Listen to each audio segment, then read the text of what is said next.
Sorry, my camera just turned off.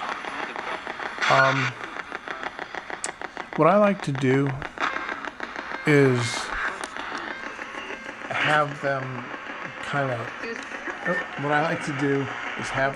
talk to me through the spirit box.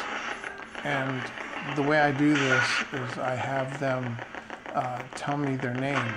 Or I give them a word that's very uncommon, like reindeer, Santa Claus. It's fall. It's spring right now, so there's no Santa Claus. Nobody's even thinking about Christmas. Or even my own name. So let's try that. Let's see if I can get somebody to say my name. Say Shawn. Okay, let's check it out.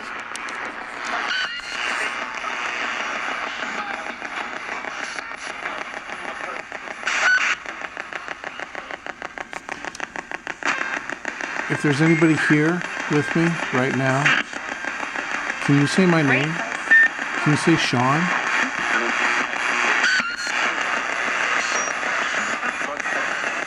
My battery's blinking like it's draining right now. Can somebody say my name, Shawn?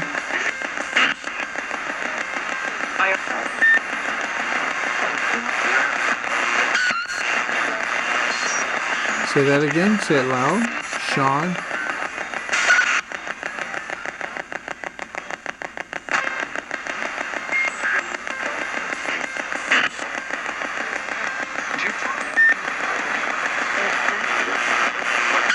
Can you say my name?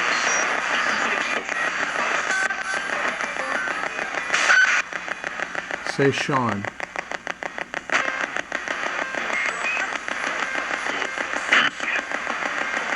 There's a deep voice again.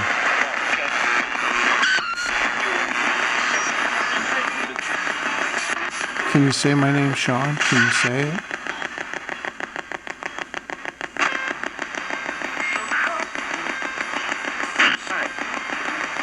Hi.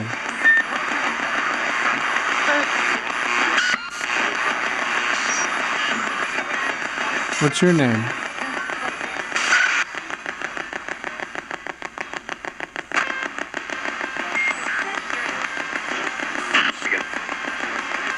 Can you say your name again?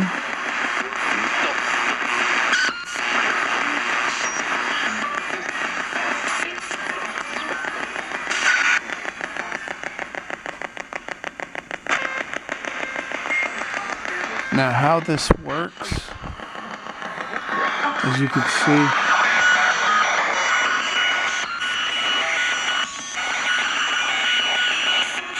you see it's scrolling. Turn this down. Okay, as you can see, it's scrolling. Where is it? There it is. And as it's going through each of these numbers, it's looking for a frequency, a radio frequency, either long wave or short wave radio frequency. Okay?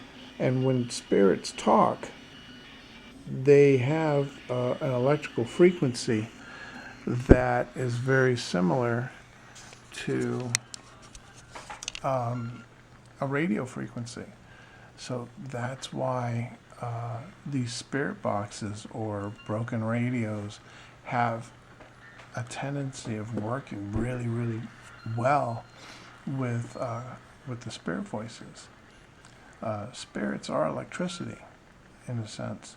Well, not in a sense, they are. They're electricity. That bioelectrical field that's inside of us when we're alive, or consciousness, if you will, continues as our bodies, wither away. So that's why they're good at manipulating flashlights and all electrical devices, because of the fact that they are electrical themselves. But they also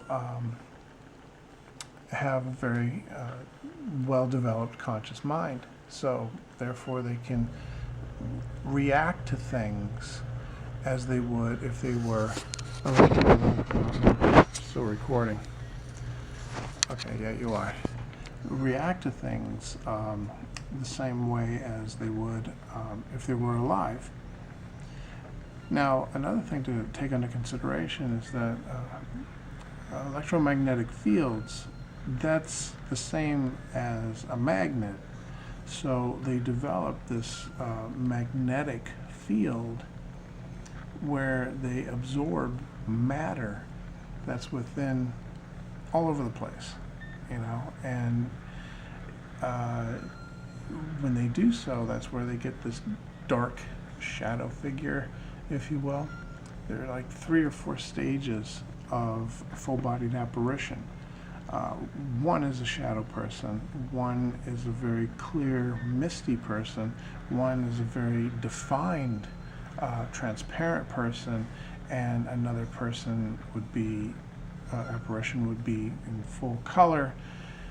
There are also apparitions that try to develop, but they're more of a mass, and they develop like a flesh tone, and it's really freaky. It looks like, to be honest, it looks like silly putty. It looks like a ball of silly putty. If you squish it in your hand, you go like this. Sometimes you'll see that as a spirit.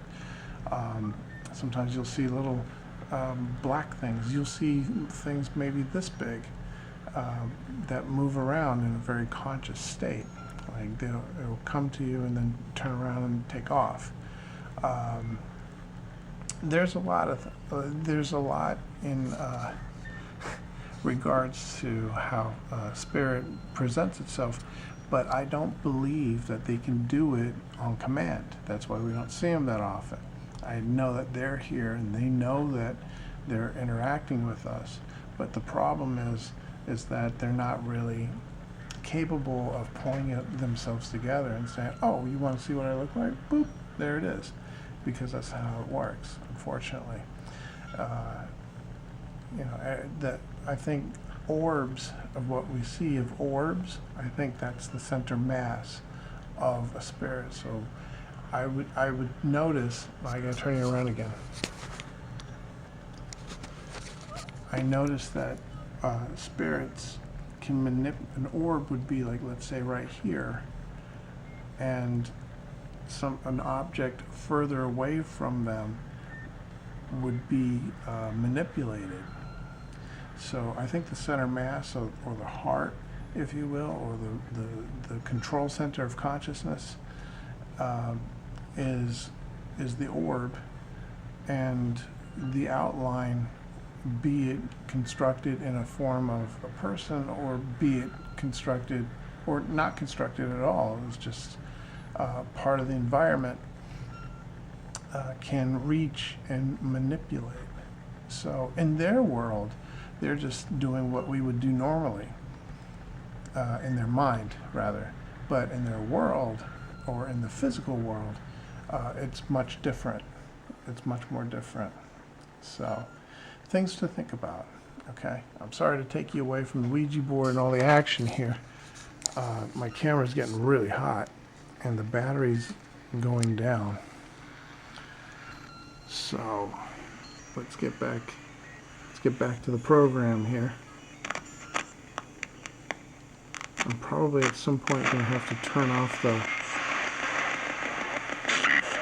camera and recharge the battery.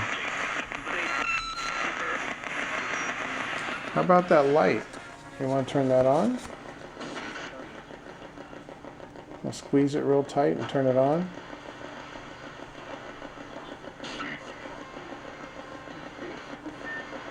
Want to give it a try?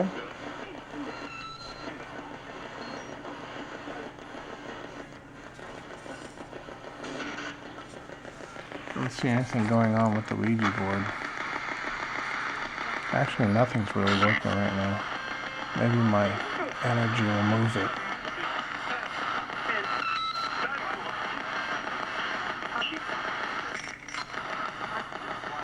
I think I'm supposed to barely touch it.